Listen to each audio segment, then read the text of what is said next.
Greetings ladies and gentlefish, and welcome to this video bringing you a pair of subscriber replays courtesy of the only Q. Now if you've seen any of the other videos I've made of Q's games, you may not be particularly surprised to learn that both of these games are going to be in light tanks. Kicking off proceedings with the Soviet Tier 6 light tank, the MT-25. Q is here on the Siegfried line. It's an assault game and he's defending. Also, I would like to quickly point out that Q is using a removed speed governor in place of a fire extinguisher on this tank. So that will give his engine a bit of a boost, but at some point there is the risk that the removed speed governor will stop functioning and you will take engine damage. But it can be a nice little consumable to use on some machines. So Q is going to play this fairly aggressively in the first instance and spots a bunch of people and then pulls back because he doesn't want to take all of the shots to the face. So we've got a T71 approaching from the right hand side, which is a very dangerous opponent, you know, regardless of who you are pretty much, unless you're in a tier 10 tank. And this is a tier 8 game. He is top tier, so he is very, very dangerous indeed. With that 4-round 90mm autoloader. Q's just seeing if you can pick up some damage on anyone here. There we go. You can see the anemic damage output of this 57mm gun, but it does get a very, very high rate of fire. And if you let it fully aim, it's actually quite an accurate weapon. Well, as far as tier 6 light tanks go anyway. So he puts a couple of shots into that guy and then relocates, because that is the mantra of the light tank driver. There's millions of ways that you could get shot. Make sure you relocate. Yeah, you're a light tank. You have no armor. Your main advantage is mobility, so for goodness sake, use it. Speaking of which, here's an IS who's decided to be rather aggressive. He's engaging the friendly KV-85, and Q's going to give him a little bit of affection from behind. There we go. And this guy doesn't know which way to turn. It doesn't really matter which way he turns, he's dead either way. Now he does actually manage to finish off that KV-85, but there's no way Q's going to let him get away from him. Oh, in fact it's actually the Super Pershing who picks up the kill. Oh, right, well, fair enough. Anyway, dead is dead. Now, Q did actually take 10 whole damage there from the IS, nudging him with his bum, but it's nothing particularly serious. Also, his track might have been damaged. And there we go, the speed governor goes out, killing Q's engine, and that's the thing with using a speed governor. So Q uses his repair kit to put the engine back in. That's actually the reason I don't use the speed governor on tanks. I would rather use a fuel consumable to boost the engine power. It doesn't give it quite such a large boost, but by the same token you also don't take the risk of damaging your engine. So these two light tanks are concentrating on the Tiger, allowing Q to just work these guys over from the side. Oh no, they want to give him attention now, and for some reason, well, they want to look where they're going when they're driving, which is understandable but not necessarily advisable. And one more shot to kill this AMX, maybe two. Yep, it was 2 shots. There we go. Pummeling those guys in the side, taking absolutely no damage in return, which is how you want to be playing your light tanks. Well, it's how you want to be playing any tank, let's be honest, but, you know, light tanks are primarily flankers. Here we go, T-37 again, and whoa, terrible Soviet gun depression coming into play, and the T-37 decides, you know what, actually, he doesn't want any of those bananas, and he's just going to back off. Coming around the corner and getting shot by a Tiger and an MT-25? Not the best plan in the world. Whoa, there he is. Again, terrible Soviet gun depression on this tank. The smallest incline and your gun can't point down. Oh, T-37 takes a big hit, and he's looking the other way, and now he's gone to a better place. But, now this is a problem I've had before. Q's kind of got himself a bit stuck here on this. Oh, no, he's free now. You can get yourself stuck, or you used to be able to get yourself stuck on that bit of wall, and when I say stuck, I mean stuck. They might have fixed it. I think it was a bit of a bug, but at one point, yeah, that could be a big problem. Oh, that was a bad shot to take. I don't think it was on purpose, and yeah, Q apologises in chat. He'd misjudged quite where the IS was, which is sometimes easy to do, and at least with this gun, if you do accidentally do that, you only shave off, what is the average damage, 70? 80? 85 of your friendly's health. Side of a T28 prototype now is made of tissue paper, fairy wings and wishful thinking. And Q's just going to come up round the side, into the rear, and start ploughing shots into this fellow.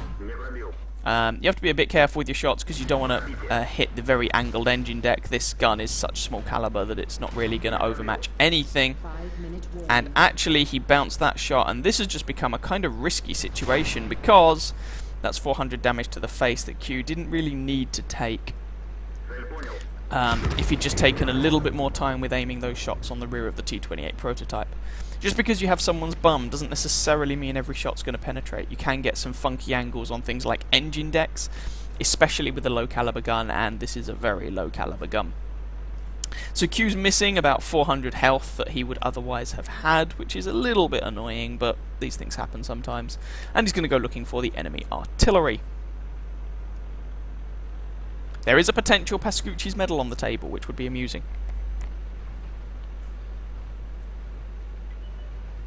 And is he hiding over here? No. Doesn't appear to be hiding in this spot. Nope. Okay. Oh, hey look, a Panther M10. You can't buy those anymore. Hello, Mr. Panther M10.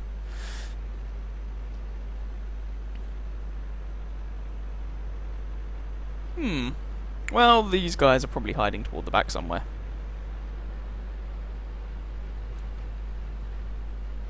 And you can see here the MT-25's fairly fast. Again, I have a full review of this tank if you are interested in it. Dragon's Teeth, best not cross those, you can easily get stuck. So, go across the flatter bit.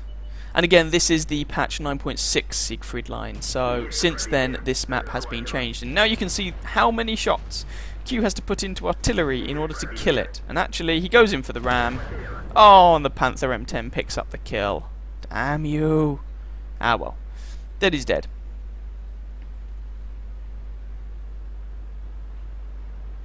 And off trying to find the next guy.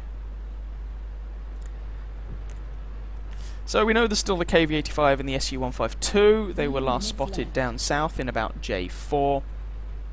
The Type 64 is at G6, and then of course there's the M12 and the Hummel artillery piece, and the Super Pershing nails the Type 64. KV-85 is over to the left there. So Q's going to see if he can plonk some shots into these fellows, whoever's giving him a nice flat surface to shoot. If you're going to shoot in the KV-85 at that angle, shoot it in the side of the turret, like that. As the rest of the armor's just going to be relatively well angled. And those guys fade from view. There we go, there they are again. No, they're just backing off behind things. They just seem to not want Q to get any shots on them. Oh well, it means the IS-3 gets to nail the KV-85. And that just leaves this SU. And of course those two artillery pieces who have still yet to be found. And Q goes back across the Dragon's Teeth. Ooh, getting a little stuck in the process, which is easily done. Very easily done.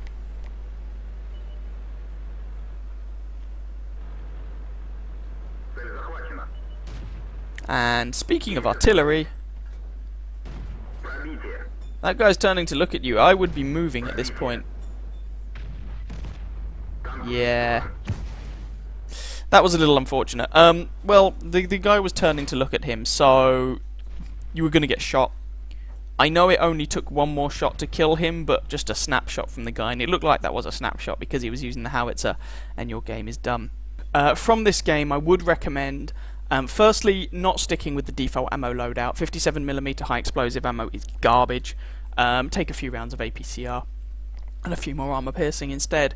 And if someone's looking at you, be somewhere else. Move. Try not to let them get easy shots on you. There'd be my 2 bits of advice from that game. However, nonetheless, that was an ace tanker in the MT-25. Fire for effect and bruiser to boot. 2,233 damage, 3 kills, 1,131 base experience, which is a rather nice result. It's fairly low for an ace tanker, but I've noticed that with the MT-25, the ace tanker threshold is not the highest, but nonetheless, good game. 41 shots fired, there's that low caliber gun for you, 33 hits, 29 penetrations to pick up that damage count, 3 enemy vehicles spotted, 8 damaged, 3 destroyed, only 150 assistance damage. That game, even though it was a tier 8 game, Q was primarily being a damage dealer as opposed to a pure scout per se. Anyway, let's move on to game number 2. Here we go with the second game. Once again, it's a tier 8 game, but this time Q is driving the American tier 7 light tank, the T71. So this means that this is the best matchmaking that Q can get in this machine. We're here on Serene Coast. Serene Coast is the name of the map. It's the north spawn, and we're going to see what Q can do. Now, like I said, this is very good matchmaking for this tank, so you can expect it to do fairly well. And I have recently bought, played, and deleted my T71. And I can see why you guys send in so many replays of this tank. Damn, it's fun. You know, grinding it, if you will, wasn't a grind, it was just enjoyable. It was a little bundle of condensed joy. It was great. And it's definitely a keeper for me, which is, you know, probably good. And I actually had a female crew in mind to make it a little easier. Anyway, nonetheless, we're talking about Q, not my own T71 related antics. So Q is coming over to the sort of 1 and 2 lines. He's going to try and spot people from that bush, but it looks like Q doesn't have 6th sense at the time of this replay, as he spotted them with his face. Or rather, they spotted him. So he backs off, just comes back up again. Now, maybe that was actually a blind shot, as opposed to Q being spotted, but we shall see. So, we've got a T-37 over to the left, there's a Panther 88 over to the right. T-32, AMX M4.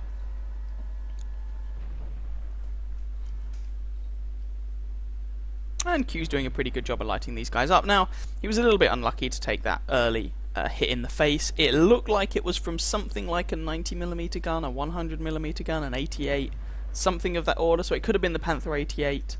He seems to be over here. It could have also been the AMX or the Pershing, either of them.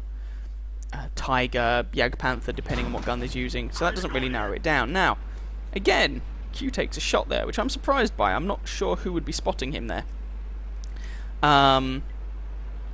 Maybe he was being spotted, maybe it's blind fire, but it's looking like he was actually spotted now. Nonetheless, Q decides, screw this, I've taken 2 hits to the face now. I'm going to take the hint, I'm not going to be in that bush anymore. And he comes down into this little area that I've seen people use, and it can be a playground for light and medium tanks in particular, but I must confess I haven't really had much success here myself. Q is just ploughing on through. And there's the Panther 88. Doesn't have the best shots. Oh no, that's his bum. Does have pretty good shots. 1 in. 2 in. Panther flubs his shot. Panther is dead. And the T71 gets this nice little 6-round autoloader. If you've played it, it's basically the same gun that you get on the Walker Bulldog, but the Walker Bulldog gets, speaking of the Walker Bulldog, gets a 10-round autoloader instead of 6. That was a bounce. Bulldog manages to take off most of his health coming down that ridge, and is the Bulldog now reloading? Oh dear, Mr. Bulldog, have you misjudged this situation really badly? No, he's just... I don't know what that was. He's bad, or he had a bad internet connection, or lag? Well, yeah, that's what Q's asking. Did you get lag, dude? Because that was bizarre. Anyway. Oh well. Still got 5 shots left in the magazine, so Q's not going for a reload. Just about pick out the commander's hatch on that IS, but this gun is not exactly what you'd call accurate, so it's not the best shot in the world. Ooh, better shot on the AMX there. Right into the bum.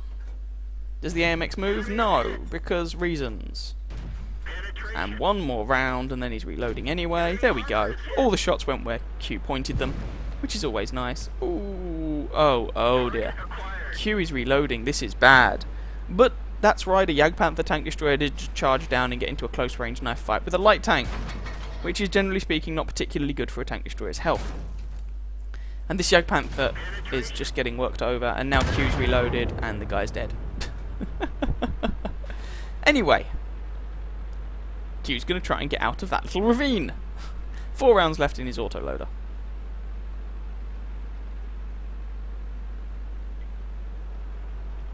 And just using the mobility of this thing, which is really very good, to hopefully come up and surprise someone. Surprise! First shot flubs. Second shot goes in. There's a Type 59 coming in as well for a bit of VK loving. Oh, Q does take a round for his troubles, but he does manage to empty his magazine into that VK, who gets killed by the Type 59. Q is going for another reload, and the damage is really starting to rack up at this point. Scoreline is 8-4. Now, Q can't really afford to take another hit from, well, anyone. Even the T71 with a slightly high damage roll can polish him off, but IS isn't looking. And the clip potential of this gun is 900 damage. This guy had less than 900 health. Oh, someone else kills him. Boo. Boo. Ah, well. He managed to put 5 rounds into him, which would have done an average of 750 damage, so that's none too shabby. And going for another reload, and stealth rock.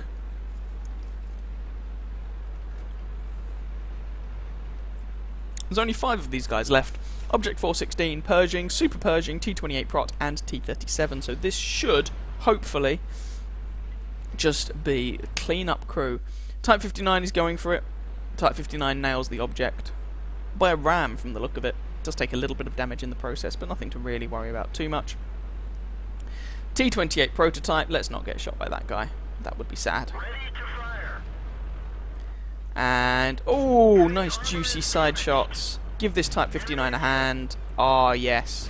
Ah, you can see the experience and credits just falling out of this guy. Now, Q does actually move forward to pick up the kill on the Super Pershing. Alas, it wasn't enough to save the Type 59, but that was a very sensible move, as the Super Pershing has a fully rotating turret, and the prototype does not. Now, this is actually slightly risky. Q had trouble with the T28 prototype in the last game. The T28 prototype has a turret, but it does not rotate all the way around. The one bit where you are safe is right there, right on his ass.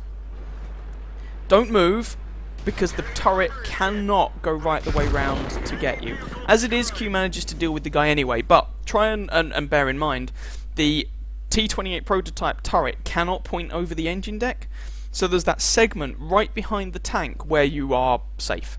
If the gun's swinging towards you and you are sitting right up the T28 prototype's backside, you're safe. It cannot traverse the gun to look at you there, so you don't have to get worried and move around the side of the tank. Not everyone knows that, because it looks like the turret might go all the way around. It's certainly a turreted tank destroyer. Anyway, nice little game there from Q, racking up a very nice amount of damage. So let's go and see exactly how much damage he did. So that actually ended up being an ace tanker game. 5 for effect, duelist, hand of god, and bruiser, and the high caliber award for dealing a shed ton of damage. How much? 3,533 damage, 3 kills, and 1,519 experience. In terms of damage or experience, he easily outstripped anyone on his team. The closest guy for damage was that Type 59, and Q has more than 50% extra damage over him, and about 50% extra. More than 50% extra experience over him as well, bearing in mind tier 7, tier 8s, yeah, he was shooting higher tier tanks a lot of the time. The enemy team, no one really performed especially well. Our commiserations to the T32, he at least, and the Pershing, they both kind of hit 2,000 damage. 31 shots fired, 25 hits, 24 penetrations to pick up that damage count. He received 6 hits, which is kind of a little bit lucky in this machine. Usually you can't take that many shots, but nevertheless, 2 shots actually didn't penetrate, which is why he was able to receive those 6 rounds. Spotted 6 enemy tanks, damaged 8, killed 3, and got 828 assistance damage into the bargain. Making a profit of just shy of 20,000 credits. That would have been 38,500 credits with a premium account, so a nicely played pair of games there from Q. From this game, one bit of advice I guess I would give is be familiar with the T28 prototype and the fact that it can't actually point the gun straight over the back of the tank, so if you are sitting behind it, you're safe as houses. Anyway, nice pair of games there. If you guys enjoyed those games, then please feel free to catch some of my other videos and or subscribe to my channel, and I wish you very happy hunting on that battlefield. Ciao ciao.